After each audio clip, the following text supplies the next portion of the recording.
I'm Mike, and in this episode, contrary to popular belief, humans are best suited to be herbivores. When looking at psychological and physiological features, we are herbivores. Ideal levels of bad cholesterol are only seen in herbivorous populations. Ideal weight in the US is only seen in herbivorous populations. The longest living, healthiest culture on Earth is the most herbivorous culture. And pretending to be an omnivore is our leading cause of death.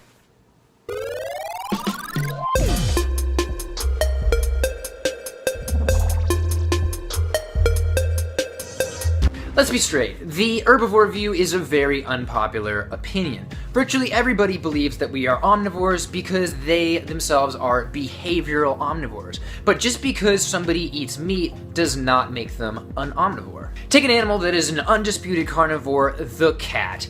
Talking about boring vegan foods, the cat eats grass in the wild, and if you have one, you know they love cat grass. So by this logic, cats should be omnivores because they often eat plants, but we deem them carnivores nonetheless, which is a double standard. Herbivore, omnivore, and carnivore are classifications, and the fun thing about classifications is they're man-made. So where does one start and one stop? Where does an omnivore turn into a herbivore? Is it 95% plants? 99% plants? But the question is, what ratio is best for humans? In our culture, acting like an omnivore is normal, but nowadays it's also normal to be sick. Most people have dangerously high cholesterol, and cholesterol can only be gotten from animal-based foods.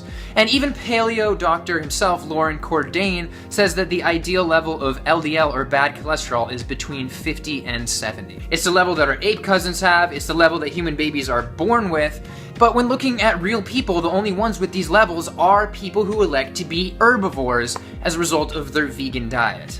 In the Western world, most people are also overweight, but as this chart shows, the herbivorous people are the only ones that average in the normal weight range. Let's look at our psychological herbivore traits. We hate the idea of blood and guts, gore makes us sick, slaughterhouses are like horror houses to the point where it's illegal in certain states to film them in any capacity because we're so disgusted by it that it hurts business. But take an omnivore like a bear and put it in a slaughterhouse, and it sees a buffet. Let's play a quick, non-graphic game called Cuddle or Kill. I'm gonna show you a picture of an animal, and you can decide whether you want to kill it and eat it, or cuddle it. Here's a cow. Cuddle. Bunny. Cuddle. Deer. I would rather cuddle that. And a pig. But wait, I just chose a baby. That's not fair. Well, if you're a real omnivore, you would love to eat a baby. In fact, that's what they go for. So, either we're an herbivore psychologically, or you're a psychopath. Now let's look at our anatomical herbivore features, starting with our mouth. I'll get to canines in a second, but first let's do the tongue. We, unlike omnivores and carnivores, don't have protein receptors on our tongue, and we also don't have fat receptors, which is why meat is tasteless. But wait, what about bacon and sausages and hot dogs and blah blah blah? Well, guess what? They have added salt, and we have salt receptors on our tongue. Imagine eating that ground up flesh without salt or seasoning, which is actually just another word for plants. You herbivore, you. Now let's look at jaw structure. Like other herbivores, we can move our mouth side to side. Animals like your dog cannot do this, which is called mastication. And then also, if you're looking at other predators and omnivores, they have shear-like jaws where their molars are out of line so that they can just chop bone like garden shears. Our molars, of course, are directly on top of each other. Omnivores generally have large mouths and throats for their body size. Herbivores like us have smaller mouths and throats. So animals that are designed to eat meat don't choke on it very easily. And I know what you're thinking, humans are special, we've got forks and knives, so we don't need a giant mouth to eat meat. But from this study done in San Diego that looked at over a decade of choking data, quote, the most common specified food objects that victims choked on were meat products. Now for our digestive system, omnivore stomachs have a pH around 1, which is very acidic for dissolving bone, while we have a pH of 4 to 5 like other herbivores. Omnivore stomachs usually make up for about 2/3 of their digestive tract. Our stomachs only make up for about 1/4 of our digestive tract, just like other herbivores. Because of this, a hungry wolf can eat 20 pounds of meat in a single meal, which is the equivalent to a human eating 100 hamburgers. Research on our gut bacteria support our herbivore nature, like this study with, quote, "The vegan gut profile, which is the herbivore gut profile, appears to be unique in several characteristics, including a reduced abundance of pathobionts or potential pathogens and a greater abundance of protective species." And this study shows that quickly after increasing meat intake, our gut bacteria switched to more potentially pathogenic bacteria associated with colitis, leading one of the researchers to say, quote, "I definitely feel a lot more guilty ordering a hamburger since doing this work." The most dramatic difference between us and omnivores may be the length of our intestines compared to our body. For omnivores, this is generally 4 to 6 times, and for us, like other herbivores, is between like 10 and 12 times our body length. This is huge because it forces our body to deal with the cholesterol in meat, dairy, and eggs that an omnivore would otherwise be able to quickly slough off out of its system. This issue brings me to the many doctors and researchers that believe humans are herbivores. But I'll just highlight one doctor, William C. Roberts. He headed the Pathology Center for the Heart, Lung, and Blood Institute at the National Institute of Health for 30 years and has authored over 1,500 papers, nearly all peer-reviewed. He says, quote, "When we kill animals to eat them, they end up killing us because their flesh, which contains cholesterol and saturated fat, was never intended for human beings who are natural herbivores." He argues that when you take an herbivore like a rabbit or a monkey and feed them cholesterol and other animal products, they get clogged arteries, aka atherosclerosis, but you cannot induce this in a dog. And despite a recent campaign largely funded by the dairy industry, cholesterol in food, only animal foods, does clog our arteries. He highlights that since cholesterol is the only risk factor that is required to cause clogged arteries or atherosclerosis, that it must be the cause. And not coincidentally, clogging of arteries is our #1 leading cause of death in the form of heart disease and our #5 leading cause of death in the form of stroke. And just a reminder, herbivorous people are the only ones with ideal levels of bad cholesterol. To emphasize how bad eating like an omnivore is for us, we can look to the Nazi occupation in Norway.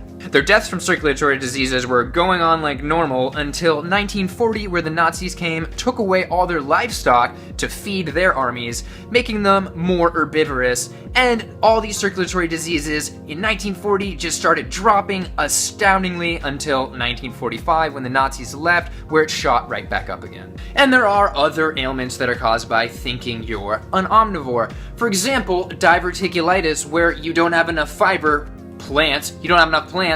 to the point where your intestines have to put so much pressure to get things moving that they actually billow out and sort of rupture out to the side. And then there's constipation, and I don't know about you, but every herbivore I've ever talked to has zero issue with this. Now let's look at some of the most common omnivore arguments. We'll start with canines. People who wholeheartedly believe this are out of their mind.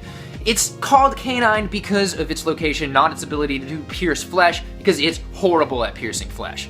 Here are the canines of a canine. They're about 3 times longer than their front teeth, and now here is a human. Their canines are more or less on the same plane as their front teeth. And here is what it looks like if they were functional like a dog's. And finally, here is an herbivore, undisputed, the gorilla, and look at those canines. So the whole canine thing is pretty meaningless. Then once people cave on the canine argument, they usually point to how we have these giant awesome brains and we use tools, so we bypass all the rules of evolution. And that somehow, despite having no omnivorous external features, we have transformed our internal organs to be successfully omnivorous. This is completely wrong. Our digestive tract simply remains herbivorous. But it's funny how that mentality has actually crept its way into educational materials like this illustration of a comically short human digestive tract like one you would expect for an omnivore. This is compared to an herbivore, the rabbit. It just doesn't do justice to our average 23-foot long small intestine, which lands us right in about the same ratio between torso length and digestive tract length as that rabbit. Finally, there's the B12 argument that since B12 can be gotten from meat, that we must be omnivores. But according to this logic, all bunnies and elephants and herbivores like them also have to be omnivores, but they actually get their B12 from soil bacteria. In fact, all B12 is made by bacteria. You can also get it from untreated water like the plant-based ultra-marathon running Tarahumara tribe from Mexico, but if you don't want to do that, you can just take supplements instead. Moving on, if we found a new animal that ate 98 to 99% of their calories from plants, we would consider it an herbivore. And that is exactly what the Okinawan people traditionally ate, and they are the longest living, often referred to as the healthiest culture on Earth. Is it any coincidence that the healthiest, longest living culture on Earth also happens to be the most herbivorous culture on Earth? No.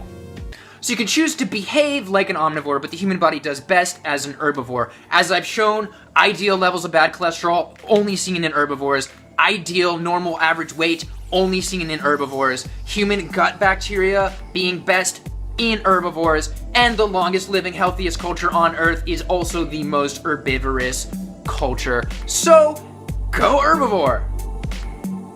Thank you for watching.